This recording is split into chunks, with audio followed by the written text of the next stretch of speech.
I know a very hot topic among auxiliares de conversación, language assistants, and students of language in Spain. Apparently, according to the new regulation, they cannot modify the student visa to work permit. Can you please explain the situation and the specific regulations that establish this? Yes, of course. When I read it, I also was like, well, not afraid, but yes, telling my auxiliar de conversación clients and my Spanish clients to hurry up, because this is what the new regulation says. You go to the article 190. This article that we will see it now talks about the modification from the student permit to the work permit. You read the first paragraph, you go directly to 190, and you read the first paragraph and says that the students that are with a permiso de larga duración para estudiantes, which are the more than 6 months, okay, of a student, can modify their permit, if they are in the situation of the Article 52, okay, apartados, so paragraph A and B, and the numbers 4 and 5.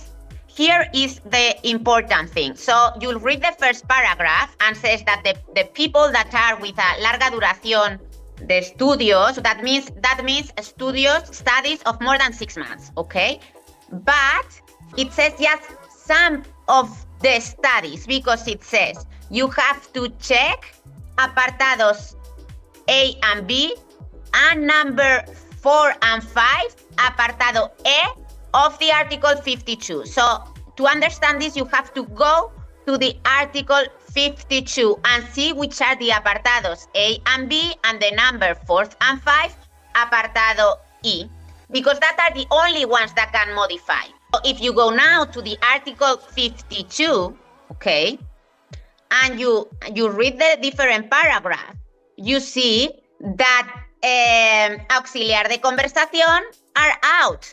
So if you see funciones como auxiliar de conversación, which is paragraph 1, and second, enseñanza de estudios idiomáticos, paragraph 2, are out, okay? Also third, okay? Cursos preparatorios para las pruebas selectivas. But what is important for us, especially, is the first and the second paragraph are out of the possibility to modify, because it just says that it will be the fourth what is who has the possibility.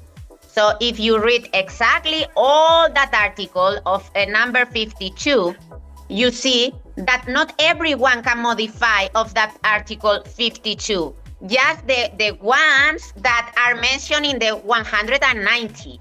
And so if you go to your situation, if you are an auxiliar de conversación, or if you are studying Spanish or Catalonian, you will be out, because you are in the letter A, paragraph 1 and 2, but not in paragraph 4. What would be your recommendations for auxiliares de conversación or language students in Spain whose plans is to stay in Spain by modifying to a work permit?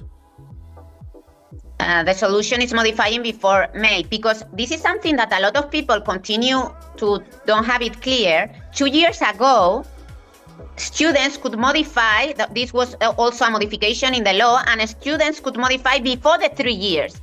So any auxiliar de conversación or any one that is studying Spanish doesn't have to wait for the 3 years to modify.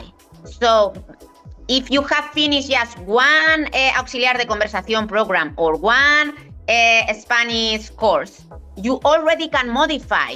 So a lot of you will be able to meet the requirements until May to modify to cuenta ajena or cuenta propia, okay? That is the main solution. There are other solutions, of course.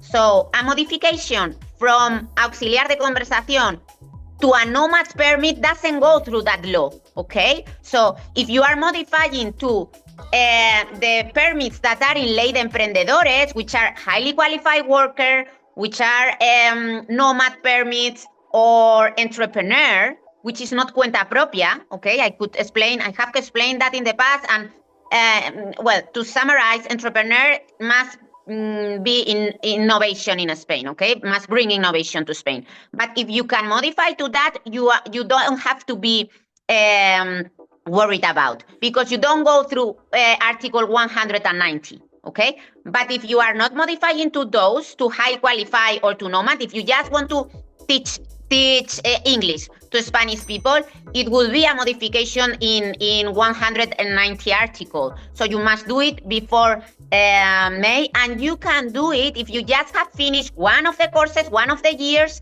You can do it. You don't have to wait for 3 years. As you can see, this is how important it is to consult with immigration experts that know exactly what's going on and that can offer you a tailored advice according to your situation. There could be another solution. You don't renew, you become illegal after 2 years, okay? And you can do an Arraigo, because after May, the Arraigo, you can do it after 2 years. The problem about this is that normally auxiliar de conversación or Spanish students go a lot back to the US or wherever you are going back. So with the Arraigos, they are very tough with how long you can be outside Spain or Europe. In order to apply for Arraigo, now it will be 2 years as of May 20th, 2025. It will be two years that you have to stay in Spain. But what would be the minimum stay in Spain that authorities would permit in order to apply for Arraigo? 90 days. So they count every exit that you have done, okay? And when you have come in. So in the last 2 years, the maximum time that you can have been outside is 90 days. Oh, and one more thing. Apparently YouTube says you're gonna love watching this video right here. I think you should watch it.